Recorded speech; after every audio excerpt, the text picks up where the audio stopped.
तो कब से स्त्री को आवाज दिए जा रहे थे कि ओ स्त्री कल आना, ओ स्त्री परसों आना, आज आई गई। And I have to say that the movie did not disappoint. मैं इससे कुछ बहुत ज्यादा एक्सपेक्टेशन लेके नहीं चल रहा था, क्योंकि अभी तक इन लोगों ने जो पूरा का पूरा हॉरर कॉमेडी यूनिवर्स को क्रिएट कर रखा है, ये फिलहाल ठीक ठाक सा फील हो रहा था।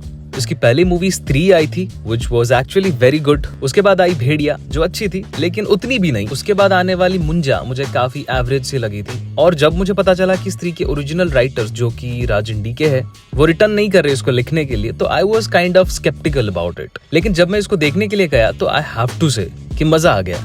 लेकिन एक एक करके सारी चीजों पे बात करते हैं। शॉर्ट समरी, कोई स्पॉइलर नहीं होगी, तो चिंता की कोई जरूरत नहीं है। कहानी वहीं से पिकअप करती है जहाँ पर हम लोगों ने पिछला पार्ट खत्म होते हुए देखा था। जैसे पहले कहते थे कि ओ स्त्री कल आना, तो अब कहते हैं ओ स्त्री रक्षा करना। लेकिन रक्षा करने के लिए वहाँ पर स्त्री नहीं है, और क्योंकि स्त्री अब जा चुकी है तो आया एक नया आतंक जिसका नाम है सरकटा। अब वो सरकटा कौन है, कहाँ से आया है और आखिरकार चंदेरी में आकर क्यों आतंक मचा रहा है। एंड मोर ओवर इसको हराने की पूरी जिम्मेदारी पड़ती है विक्की प्लीज और उसकी पूरी गैंग के ऊपर। तो क्या ये करने में ये लोग कामयाब हो पाएंगे? अगर हुए भी तो कैसे? क्योंकि सरकटा एक्चुअली में बहुत पावरफुल है, और व्हेन आई से बहुत मतलब बहुत ज्यादा। तो ये सारी चीजें आपको मूवी देखकर ही समझ आएगी। लेकिन अगर मैं मूवी के डायरेक्शन और बाकी चीजों के ऊपर बात करूँ तो सबसे पहले मेरे लिए पर्सनली मुझे ऐसा फील होता है कि हॉरर और कॉमेडी के साथ चीजें ज्यादा सब्जेक्टिव होती, और उन दोनों को एक साथ एग्जीक्यूट करना तो और भी ज्यादा ट्रिकी हो जाता है। मैं ऑनेस्टली पूरे इस हॉरर कॉमेडी के इतने फेवर में नहीं रहता, क्योंकि मुझे ऐसा लगता है कि अगर आप डर रहे हैं तो उसमें हंसी की कोई भी गुंजाइश नहीं रहती।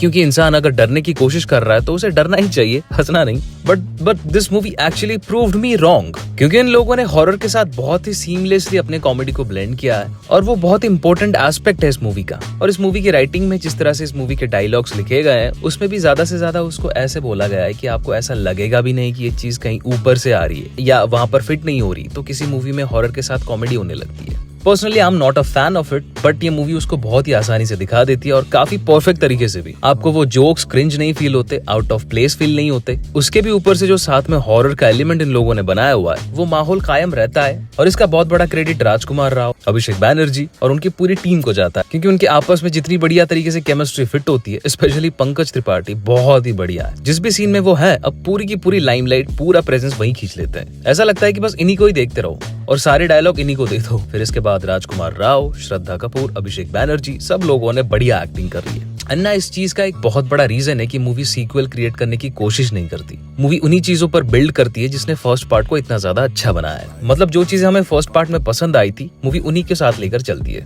उन्हीं की मेमोरी और नॉस्टैल्जिया को अच्छी तरह से लिखा जाए, उसको प्रॉपर डायलॉग्स दिए जाए और उसको लाइमलाइट दिया जाए, तो अच्छे से अच्छे लोगों का परफॉर्मेंस बाहर निकल के आ सकता है, फिर चाहे उनकी पिछली कुछ पिक्चरें चल रही हो या नहीं। बाकी फिल्म का सीजीआई और वीएफएक्स उतना ज्यादा एक्यूरेट नहीं है, उसको देखकर उतना मजा नहीं आता, क्योंकि मेन विलन जो है वो पूरी तरह से वीएफएक्स से क्रिएट किया गया था। बट पर्सनली मुझे उससे कोई भी कंप्लेन नहीं है, बिकॉज उसका जो पर्पस है वो बहुत ही आराम से सर्व हो रहा था। लेकिन आपका टाइम ज्यादा वेस्ट ना करते हुए मैं आपको ये बता देता हूँ, ताकि आप खुद से डिसाइड कर लो कि आपको ये मूवी देखनी चाहिए या नहीं। तो अगर आप लोगों को स्त्री 1 पसंद नहीं आई थी, तो ये मूवी आपके लिए बिल्कुल भी नहीं है, बिकॉज ये उसी पर डबल डाउन करती है, और जितना हॉरर और जितना कॉमेडी हमको उस मूवी में देखने को मिला था, इसमें उससे ज्यादा है। हॉरर का माहौल अच्छा खासा खींचा गया है, उसमें भी ज्यादा पंचेस डाले गए जो एक्चुअली में लैंड करते हैं। फिर अगर आप एक प्रॉपर हॉरर मूवी एक्सपेक्ट करके जा रहे हो और सोच रहे हो कि इसमें आपको बहुत कुछ डरावना देखने को मिलेगा जो आपकी गंदी फाड़ के रख दे, तो नहीं। इस मूवी में हॉरर है जो माहौल बनाता है, जैसे कि स्त्री 1 में किया गया था, बट कॉमेडी एलिमेंट्स होने के कारण ये हॉरर साइड पे ना लीन करते हुए एंटरटेनिंग साइड पे ज्यादा लीन करती है, which I am not complaining about.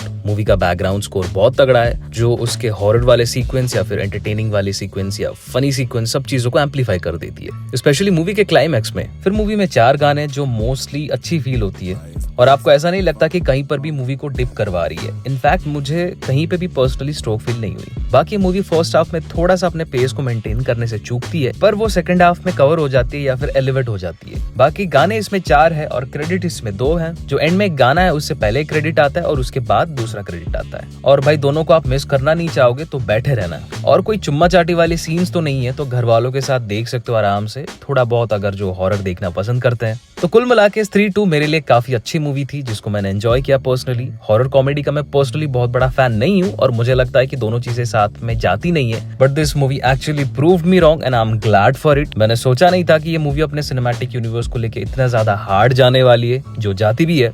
इससे पहले तक हम लोगों ने जितने भी सिनेमैटिक यूनिवर्स की छोटी छोटी चीजें देख रखे थे, पोस्ट सीन के कनेक्शन वो यहाँ पर कनेक्ट एक्चुअली हो जाते हैं और ये पूरा का पूरा सिनेमैटिक यूनिवर्स आके यहाँ जहाँ पर कनेक्ट होती है। तो मैं आगे चल के इस सिनेमैटिक यूनिवर्स के कंक्लूजन को देखना चाहूंगा कि ये कहाँ पे कंक्लूड करते हैं, क्योंकि इंडिया में अभी तक सिनेमैटिक यूनिवर्स को उस लेवल पे पहुंचाया नहीं गया। तो ये वाली स्त्री तो आ ही गई। अगर आप चाहते हो कि आपके जीवन में भी कोई स्त्री आए तो लाइक करो वीडियो को और सब्सक्राइब भी करो फिक्शन क्लब को, क्योंकि स्त्री को लेके आगे हमें बहुत सारी बातें करनी है। तब तक के लिए बाय।